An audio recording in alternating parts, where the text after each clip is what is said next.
everybody, I hope you're doing well. My name's Matthew, and I post videos every Monday and Friday. So if you love the tingles,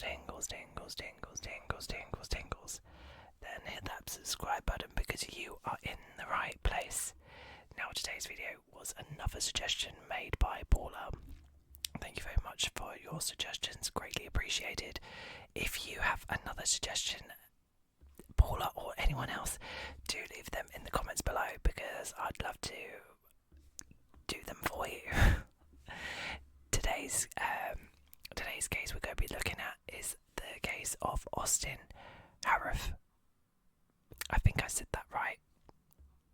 This isn't the first time this is my first take of doing the video, and I have butchered it.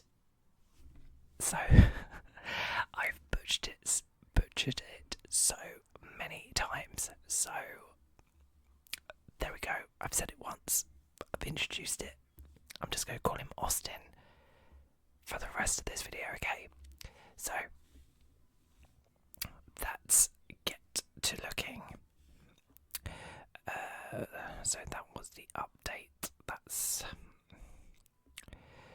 Let's get to looking at this case. So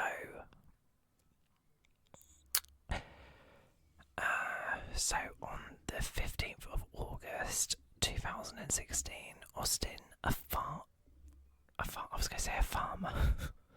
a former Florida State University student, fatally attacked Michonne and Stevens in their garage on southeast Kokomo Lane, just north of Jupiter. Law enforcement records show Austin had exhibited a strange behaviour in the days prior to the attacks. He abruptly left a family dinner after a fight at a nearby restaurant. Jeff Fisher, the next-door neighbour to Michonne and Stevens, tried to intervene but was attacked as well. He was able to make it back to his home to call for help. When Martin County Sheriff's deputies arrived, Austin was on top of an injured and bleeding Stevens, biting his face. Deputies yelled at the teen to stop, kicked him and used a taser on him and used a canine, but did not shoot him. The story made international headlines, and Austin was frequently referred to as a frat boy cannibal killer. Originally, investigators said they believed Austin may have been on designer drugs, but toxicology reports said nothing was found in his system. Austin's lawyers and his father had claimed his actions might be attributed to an undiagnosed mental illness. No diagnosis has ever been released.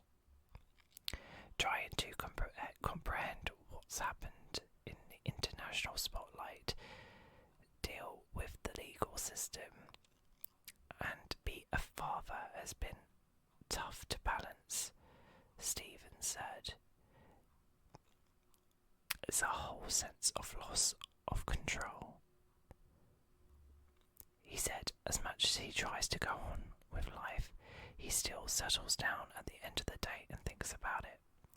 About Austin in protective custody in jail, but Austin's lawyers rubbing his back in court to comfort him as he faces a judge on first-degree murder charges.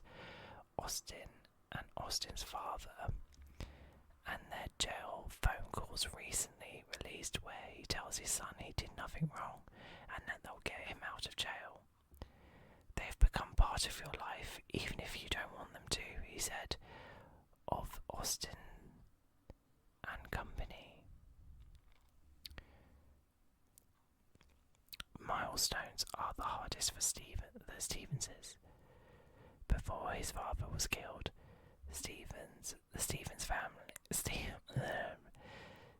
and his family were set to come down to Martin County to baptize their daughter just weeks after the slaying.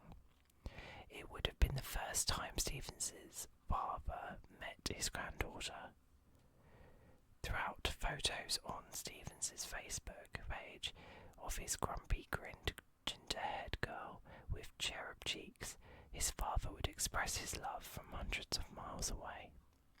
One even before she was born, on a photo of a sonogram, Stevens shared his father wrote, "So perfect, can't wait till she's fully baked so I can hold her." On what would have been his father's 60th birthday and his 20th anniversary, Stevens said he tried to pretend it wasn't happening. It was too hard. He knows it's especially hard for his younger sister Ivy, who lived with the couple for 10 years and had only moved out weeks before the fatal attack. While he tried to celebrate his first Father's Day, it was another difficult reminder his own father wasn't there. Days before Father's Day 2016, just 2 months before his dad's death, Stevens posted several family photos of him holding his stepson Tyson and Jameson, all grins. The first comment on the photo is from his father. It read, "What a great dad." Stevens said he doesn't know how he would have made it through the past year without his family, and especially little Jamie. He hopes to pass down what he had learned from his father to her. He was patient. He wasn't someone who was judgmental or intense in the way he raised me, he said. That's the way I will raise my daughter and appreciate the small things in life, like nature. When Stevens went to his father's home after the double homicide to pack up belongings, he was reminded of how his father was in the prime of his life when he was killed, a true old Florida man. Stevens said his father was raised in Miami and saw poetry in nature. He loved the ocean and especially Martin County and the Jupiter area. Areas now that are ruined for us forever. He thought Florida was the best place in the world and couldn't understand why anyone would want to live anywhere else. One of the things he found in the home was a poem his father wrote when he was a boy. The poem is accompanied by a small sketch of a tree and speaks about human relationship to nature. Trees are the earth's way of telling people how much they love them, and in return we cut them down. Trees giving off flowers is really laughter or an expression of laughter, but they die when someone said, "All good things must come to an end." It's true. Then the fish came alive with his death in him. When Stevens returned home from Iraq, where he served with the Marine Corps years ago, his father had bought a boat for the first time, a lifelong dream. They took a fishing trip to Esmeralda. I said that wrong. Esmeralda. For the first time, they bonded as father and son as adults, enjoying life together. Later, Michonne told Stevens that his father said it was one of the best days of his life. A few days later, his father was killed. Stevens posted a photo of him driving his boat with the cigar in his mouth and the wind in his hair. The quote on the photo comes from Ernest Hemingway's The Old Man and the Sea, a passage Stevens said made him think of his father whenever he rereads the book. While he said his father wasn't afraid to die, he doesn't think it was his time to go either. Then the fish came alive with his death in him and rose high out of the water, showing all his great length and width and all his power and his beauty. He seemed to hang in the air above the old man in the sky, in the skiff. Then he fell into the water with a crash that sent spray over the old man and all over the skiff. What's a skiff? Stevens said he'd bought the boat after his father's death and was recently able to take Jamie out on it. He laughed when he asked if she liked it, remembering the life jacket she had to wear. He hopes one day she'll love it like he does and his father did, a way for her to connect with him and enjoy the little things in life. He wanted to enjoy his life and take it easy, Stephen said. For Jamie, I'll raise her to be kind to people as hard as it is in the world we live. Let's find out more.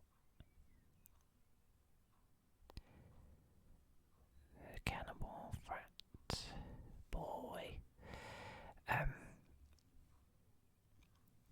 So on Monday, November 28th, 2022, a Martin County judge ruled that accused killer Austin Harrouff is not guilty by the reason of insanity in the 2016 murders of John Stevens and Michelle Michon. Austin, who grew up in the Jupiter area and attended Suncoast High School, was 19 at the time of their deaths, which took place at their home on South East Kokomo Lane, just north of the Jupiter border. The case drew international attention as the courts decide whether to prosecute Austin for the murders. As John Stevens comes home from work each day to his newly toddling 15-month-old daughter outside Kansas City, he often thinks of his father. His father, the poem-writing nature lover, the Hemingway enthusiast, boat captain, and patient husband and dad. His father, John Stevens, the third, I think that's the third, the man whose brutal death made international headlines a year ago Tuesday, after authorities said that they found the 19-year-old Austin Harrouff on top of his bloody body, biting his face. I look at my daughter every day and think how much joy he would have gotten out of knowing her, but he's not here, Stephen said of his father, and I think about how I'm going to have to explain this to her one day. In the years since authorities say Stephen's father and his father's wife Michelle Michon was killed by Austin in their Martin County home, Stephen said he spent time trying to mourn and stay strong for his family, but also making sure there is justice for his father and stepmother. Austin has been in jail since October 3rd on 2 counts of first-degree murder and 1 count of attempted murder, with no trial date in the near future. Stevens said it's the hardest thing he's ever had to do.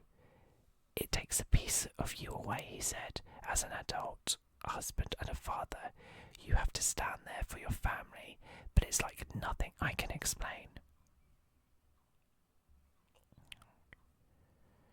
This is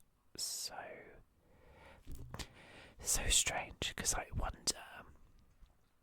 what made Austin just do this, because it seems like a completely random attack on 2 random people.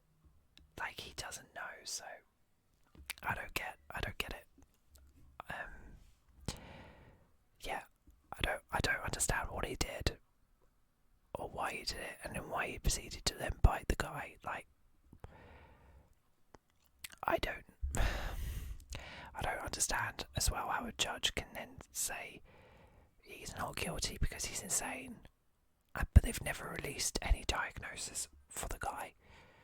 So how can you say it's insane if there's no medical proof that he is? Maybe he's just played the system well. I don't know. What's going to happen to him? Has there been a trial? Is there going to be a trial?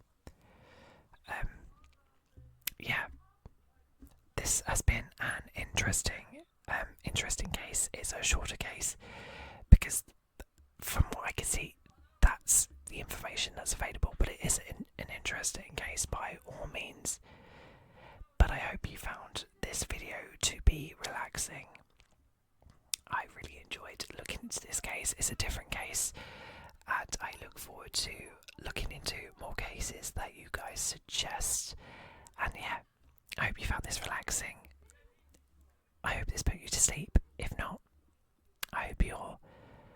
just chilled and relaxed and zen. And I shall see you in my next video.